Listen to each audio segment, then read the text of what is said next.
Baik, materi yang akan Ibu sampaikan yaitu menjadi pribadi yang dapat dipercaya serta terhindar dari riba dalam jual beli. Nah, tujuan mempelajari materi ini itu apa sih? Tujuannya yang pertama, agar kita tahu tentang apa sih itu jual beli, apa sih itu riba, dalilnya apa sih itu, dan syarat sah dan rukunnya itu apa, dan yang terakhir macam-macam tentang riba dan contohnya. Jual beli secara bahasa yaitu mengambil atau menukar sesuatu. Sedangkan secara istilah, jual beli yaitu menukar suatu barang dengan barang lain dengan cara tertentu. Adapun hukum jual beli yaitu ada 4. Yang pertama, mubah atau boleh. Yang kedua, menjadi wajib apabila menjual merupakan suatu keharusan. Dan yang ketiga, menjadi sunnah jika barang yang dijual sangat diperlukan oleh pembeli. Dan yang terakhir, menjadi haram apabila dilakukan dalam rangka kemaksiatan. Adapun dalil dari jual beli terdapat pada Quran Surat Al-Baqarah ayat 275 yang berbunyi, Bismillahirrohmanirrohim, wa ahallallahul bai'a wa harramar riba, yang artinya padahal Allah telah menghalalkan jual beli dan mengharamkan riba.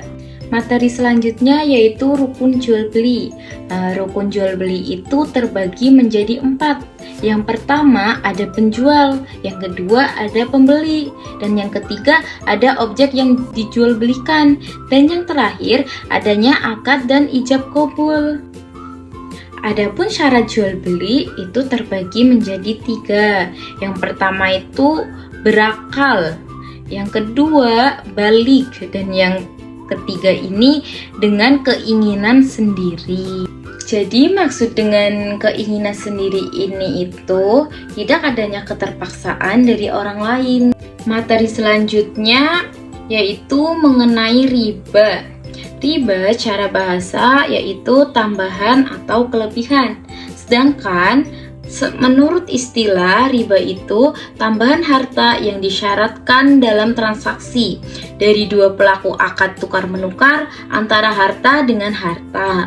Riba terbagi menjadi 2. Yang pertama ada riba nasi'ah, yang kedua ada riba fadl. Riba nasi'ah yaitu riba yang tambahannya disyaratkan atau dikenakan dalam transaksi jual beli atau pertukaran barang ribawi seperti emas, perak, uang, dan bahan pokok karena adanya penundaan waktu pembayaran. Contohnya, Bu Rini membeli beras 10 kg kepada Bu Siti. Harga 1 kg beras itu 7.500. Karena pada saat sedang tidak mempunyai uang, Bu Rini meminta perpanjangan pembayaran kepada Bu Siti sampai bulan depan, sehingga Bu Rini itu berhutang kepada Bu Siti sejumlah 75.000 sebulan kemudian. Lah, pada waktu Bu Rini mau membayar hutangnya, harga beras naik menjadi 8.000 per kilogram. Jadi Bu Siti minta Bu Rini membayar hutangnya sebesar harga beras pada saat itu. Nah, jadi 80.000 kelebihannya. Selanjutnya yaitu riba fadl. Riba fadl yaitu tambahan atau kelebihan yang disyaratkan dalam pertukaran barang ribawi sejenis. Seperti emas dengan emas, perak dengan perak, atau satu jenis bahan makanan dengan lainnya yang timbangannya atau takarannya itu tidak sama. Salah satu contohnya yaitu Pak Yanto itu memiliki 10 kg beras dengan kualitas baik. Sedangkan Pak Yadi itu memiliki 15 kg beras dengan kualitas jelek. Pak Yanto dan Pak Yadi saling menukar beras mereka itu. Pak Yanto itu membutuhkan beras kualitas jelek untuk makanan ternaknya, sedangkan Pak Yadi membutuhkan beras kualitas baik untuk dikonsumsi. Jadi kelebihan 5 kg beras Pak Yadi itu disebut dengan riba fadl. Kenapa bisa disebut riba fadl? Karena kesepakatan menukar berasnya itu kan sama-sama 15 kg, sedangkan Pak Yanto itu menukarnya 10 kg.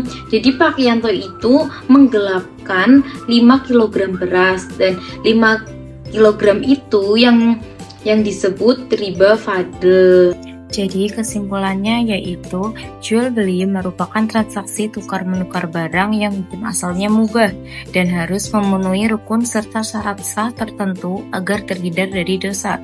Sebagaimana ditegaskan dalam Quran Surat Al-Baqarah ayat 275. Umat Islam diwajibkan untuk menghalalkan jual beli dan mengharamkan riba, baik itu riba nasiah yang timbul akibat penundaan waktu pembayaran maupun riba fadl yang disebabkan oleh ketidaksamaan takaran dalam pertukaran barang ribawi.